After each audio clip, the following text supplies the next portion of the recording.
अपना दोस्त किसे बनाऊं? आज की कहानी का शीर्षक है अपना दोस्त किसे बनाऊं। क्या दोस्त ऐसे नहीं होते जो किसी इंसान को एक दोस्त की ज़रूरत होती है, या फिर दोस्त ऐसे होते ही हैं जो हर इंसान चाहता है कि अपनी बातें, अपनी हर परेशानी, हर मुश्किलें अपने दोस्त को से साझा करे, और फिर हर इंसान चाहता है कि उससे कोई दोस्ती करे या फिर उसका कोई एक अच्छा सा दोस्त हो जिससे कभी उसकी बात हो, कभी फुर्सत के क्षणों में अपनी बातें उससे किया करे। लेकिन शायद ये भी बात सोची जा सकती है कि जिनके जो दोस्त नहीं होते उनकी कमी किसी भी इंसान को खलती है। तो दोस्त किसे बनाएं, ये भी एक बहुत महत्वपूर्ण प्रश्न है। आज की कहानी में आप सुने मेरी जुबानी, दोस्त किसे बनाएं। हेलो दो फ्रेंड्स, मेरे चैनल अपनी थॉट में आप सबों का दिल से स्वागत है। यदि ये कहानी आपको पसंद आती है तो इसे लाइक करें, शेयर करें और मेरे चैनल को ऐसे ही कहानियों के लिए सब्सक्राइब करें। तो प्रस्तुत है आज की कहानी, एक अच्छा दोस्त किसे बनाए। सुप्रिया एक कंपनी में कार्यरत है और वह उस कंपनी में अपने सारे काम बहुत अच्छे से निपटाती है। सुप्रिया एक अकेली लड़की है जो कि अपने परिवार के सारे काम को संभालते हुए ऑफिस के कामों में व्यस्त रहती है, और ऑफिस में भी उसकी पहचान एक अच्छी बनी हुई है। कभी कभी वह अपने सारे काम निपटाते हुए ऊब सी जाती और सोचती कि शायद उसका कोई एक दोस्त होता घर में, या फिर कहीं भी उसे अपनी मुश्किलें, अपनी परेशानियां उसे साझा करने होती। लेकिन दुर्भाग्य से उसके कोई दोस्त नहीं है, इसलिए सारे काम सिर्फ अकेले वह करती। और कभी कभी वह सोचती कि इतने सारे काम करते करते वो ऊब जाती और मन ही मन सोचती कि सारे काम मैं ही निपटाती हूँ। लेकिन कभी कभी उसका मन ऊब जाता तो ये सोचती कि शायद कोई ऐसा होता जो उसके काम कर देता। मन ही तो है, कभी ऊब जाती, थक जाती तो ऐसा महसूस होता कि कोई होता जो उसके काम निपटा देता। फिर वो मन ही मन विचार करती कि उसकी 37 वर्ष की उम्र में शादी अब तक न हो पाई तो शायद आगे भी न ही हो पाएगी। ऐसा सोचकर वो उदास मन से कभी कभी मायूस सी हो जाती कि उसकी ज़िंदगी में सिर्फ अकेलापन ही है। उसे अकेला खाना, अकेला काम करना, अकेला हर किसी भी जगह जाना, उसे ये कमी बेहद खलती। और कभी कभी वह इस कमी से परेशान सी हो जाती। एक दिन उसकी तबीयत बिगड़ गई। वह घर में रहती, परिवार में रहती, मगर सारे सदस्य अपने अपने कामों में व्यस्त होते, इसलिए उसकी तबीयत खराब में किसी ने नहीं पूछा कि तुमने खाना खाया या नहीं, या फिर तुम्हारी तबीयत अच्छी नहीं है तो कोई और चीज़ों की ज़रूरत है, किसी ने नहीं पूछा। ऐसी कमी को देखते हुए उसकी आंखों में आंसू आ गए कि उसे कोई पूछने तक नहीं आता कि तुम्हारी तबीयत खराब है, तुमने आज ऑफिस जाना नहीं है, या किसी ने भी किसी भी बात की ज़रूरत नहीं समझी। ऐसा सोचते हुए वह दुखी हो जाती है और उसके आंखों में आंसू भर जाते हैं। फिर वह दुखित मन से कुछ पल चुप सी रहती है और मायूस सी हो जाती है।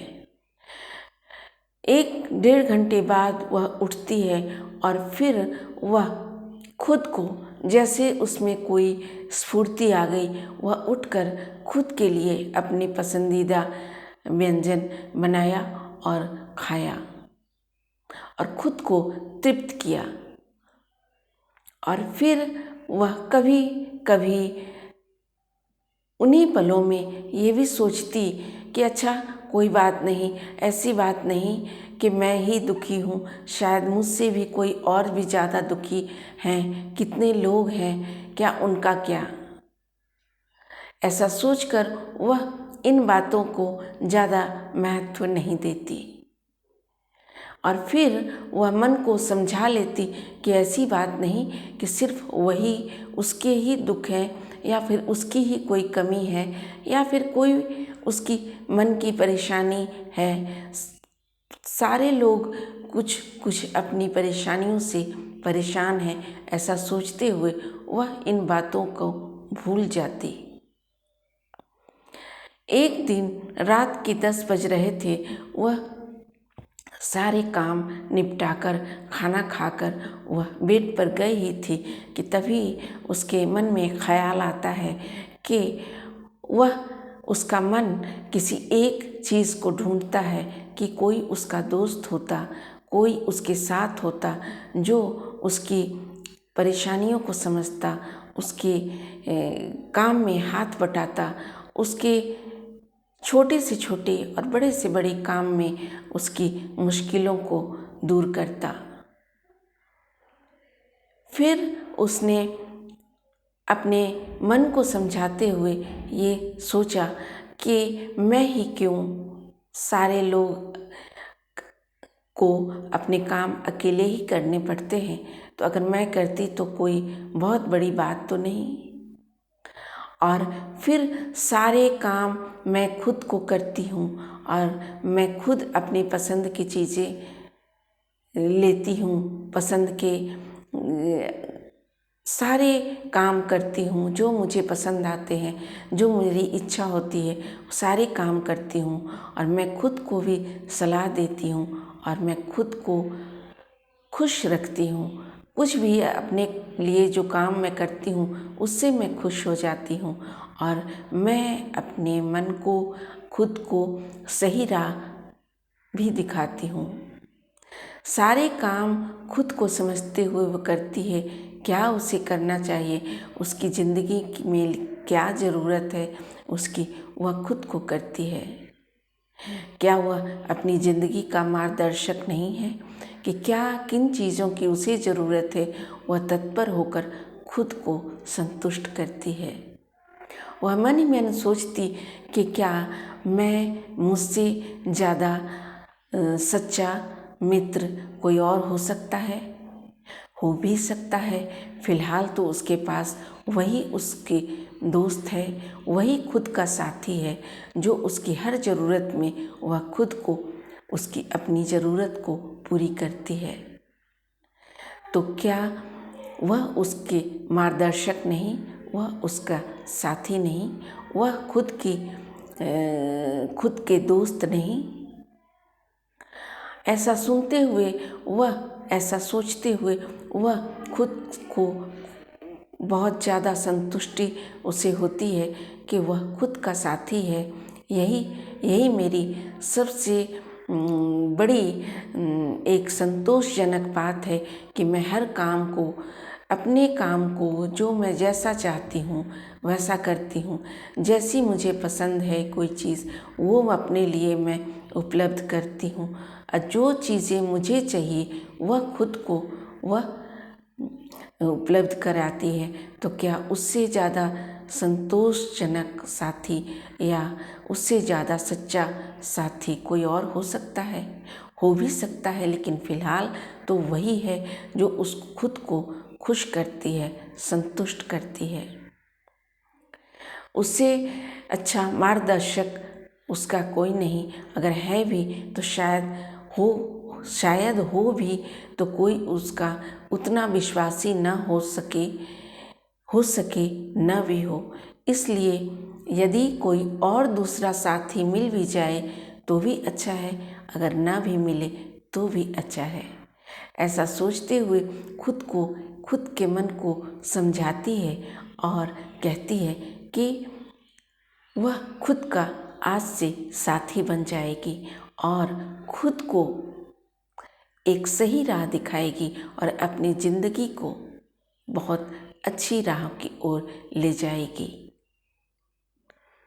वह ऐसा सोचकर बेहद संतुष्ट होती है और मन ही मन समझती है कि उसने एक बहुत अच्छा उसे जरिया मिला है और बहुत अच्छी उसे एक बहुत अच्छी जिसे कहेंगे कि एक सलाह मिली है और खुद को वो सलाह देती है कि मुझे किसी भी वक्त अपनी कमी से असंतुष्ट नहीं होना है और जो भी मैं करती हूँ खुद के लिए करती हूँ। और फिर यदि कोई दोस्त भी हो तो भी बढ़िया है। और सबसे पहली बात कि उसका खुद स्वयं ही वो उसके दोस्त है। और फिर दोस्त तो दोस्त ही होते हैं, अच्छे भी होते हैं और अच्छे ही होते हैं क्योंकि उनकी दोस्ती बरकरार रहती है तो हमेशा हमेशा के लिए उनका साथ बना रहता है। ऐसा सोचकर वह बेहद संतुष्ट होती है और उस वक्त से समझती है कि आगे से मैं कभी अपनी कमी को अपने दिलो दिमाग पर हावी न होने दूंगी। यही उसकी संतुष्टि है। और ऐसा कहते हुए सोचते हुए उसकी आँख कब लग जाती है उसे भी खबर नहीं होती। तो कैसी लगी आज की ये कहानी दोस्तों? यदि आज की कहानी आपको पसंद आती है तो इसे लाइक करें और शेयर करें और सब्सक्राइब अवश्य करें। दोस्तों, यदि इस कहानी से आपको प्रेरणा मिली है तो हमारे कमेंट बॉक्स में अवश्य कमेंट करें ये कहानी आपको कैसी लगी। ज़िंदगी से जुड़े कोई भी सवाल या परेशानियां आपके दिलो दिमाग में अगर परेशान करती हैं तो हमें कमेंट बॉक्स में अवश्य कमेंट करें। मैं आपकी उलझनों को, आपकी परेशानियों को दूर करने का ज़रूर प्रयास करती हूँ। मेरी कहानियों के माध्यम से आप अपनी ज़िंदगी के कई पहलुओं को सुलझा सकें, यही मेरा प्रयास होगा, यही मेरी कोशिश होगी। आज की कहानी यहीं मैं समाप्त करती हूँ। शुक्रिया।